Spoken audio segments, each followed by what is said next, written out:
Well, hello there, friends. This is Joanna. Welcome to my channel. Thank you guys so much for stopping by. If this is your first time here, thank you so much for checking out my video. And to all my subscribers, a huge, ginormous hug for coming out every week, watch my videos, comment, and hopefully make some of the projects.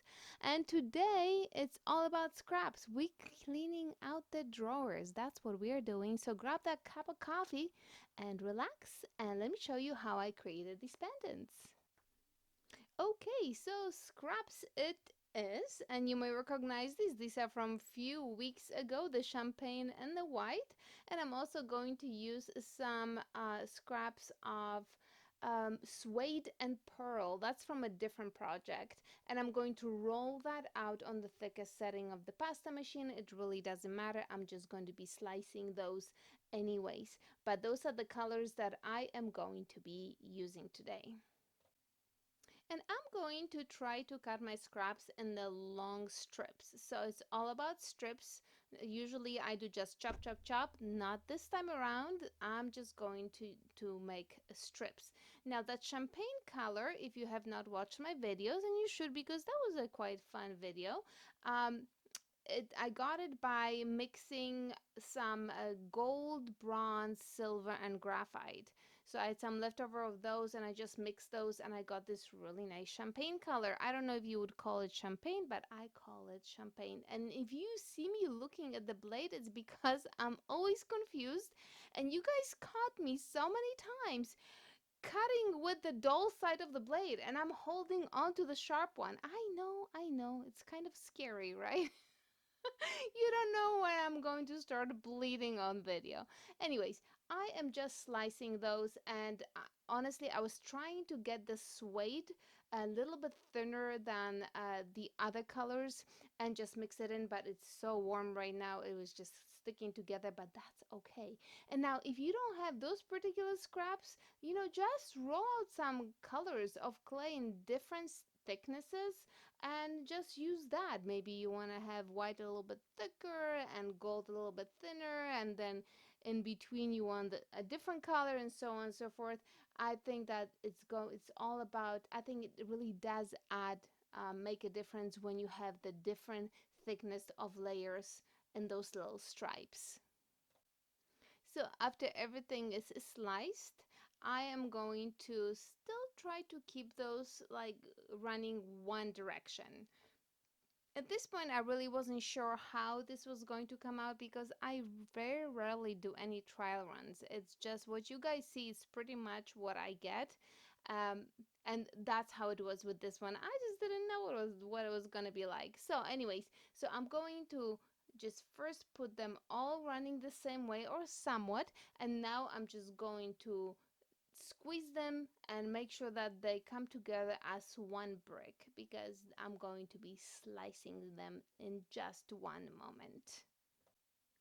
And as I'm creating this little ball or square or box or whatever you want to call it, cube of clay, I'm thinking to myself, wow, this really has so many possibilities. You can create so many different things with the clay. Different colors. Oh my gosh, it would be so fun. So here I am starting to slice it.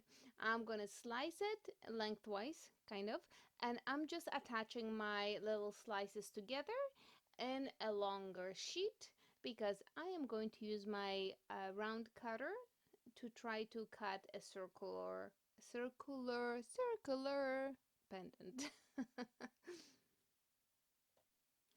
So you can see that I'm trying to kind of mix um, the designs because you don't want to just slice it and put it and attach one to another because then they're going to be very similar. So you kind of want to mix and match them, if you know what I mean, or flip them over and stuff like that.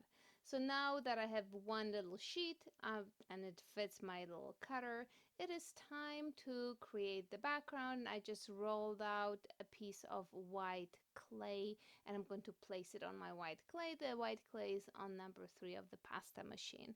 And now that all we have to do is just cut cut, and look how pretty it is. It's almost like marbly, isn't it? I think it's just it came out really, really pretty. So I had this image that I wanted to be domed, so kind of circular on top. I didn't want it to be flat. So what I use, because I'm so fancy, I use the bottom of the soda can. And it works fantastic. You put that pendant on the soda can and you throw it in the oven, you're going to have a dome pendant guaranteed. So I was not done playing with my clay yet. I decided that I was going to create something that is maybe of irregular design. I still wanted a circular pendant, but I was like, maybe I'm going to have half the pendant with just the champagne, and the other half I can have like irregular ends. And honestly, I could have done a better job with the ends. They would have been even better if they were more raggedy looking, for which I think maybe I should have put the clay in the freezer because like I said, it's pretty darn warm here right now. So, it's like I was trying to pull the clay and it just stretches and stretches. Like if it's cold, it would break much easier. So, anyways, I created a few of those pendants just with that irregular shape. And by irregular edges, I mean that the edges within the pendant. But you can see here when I'm trying to stretch it to get that irregular edge break, it just the clay is just stretching on me. Oh well, no biggie. We're just gonna make it nice and smooth, and I'm going to be ready to cut. And there you have it. Here is my pendant. Okay, so I'm going to go for one more. And with this one, again, I'm just going to make those ruggedy edges, throughout the whole pendant. But with this one, I'm just gonna add a little bit of a touch of something, something, if you know what I mean. But you see, it looks just really nice when you have those edges, but see that irregular edge, but I really wish that maybe I made some of those like stick out more, some of those pieces longer than others. So here I'm going for some texture, and you can see I took stylus and made some little holes here and there to add texture, and then I took mica powder and I added some mica powder. I'm totally experimenting, and that's what it's all about. Just have fun and see how things work. In the worst case scenario, you're just gonna make another one. I still have half a brick of that of the clay to play with. And so I decided that, you know what, how nice it would it be if I added some of the glass pieces, the gold glass pieces that I got from Michaels. I used those in my resin. Oh, I am so sorry. Gosh, I need to work on my roots. Seriously.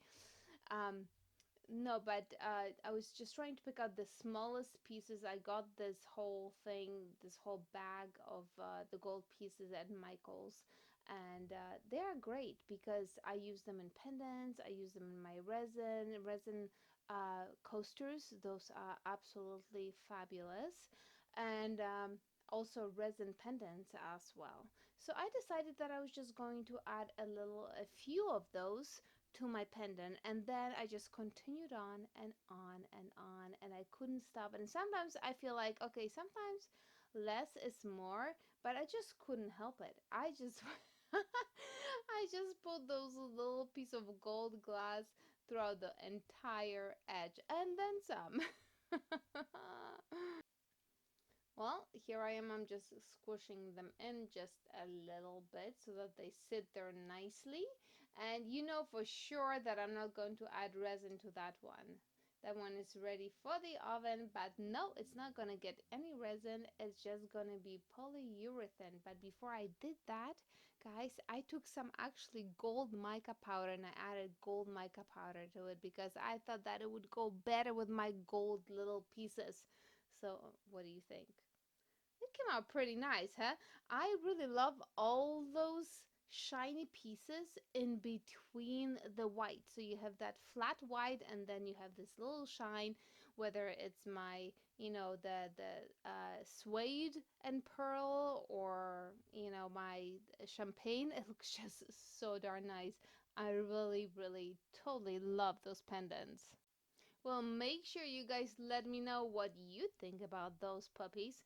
I personally totally love them. I did put resin, UV resin on most of them except for the one with the gold pieces. Well, with that being said, my friends, I hope you all having an amazing weekend. Until next time. Ta-ta!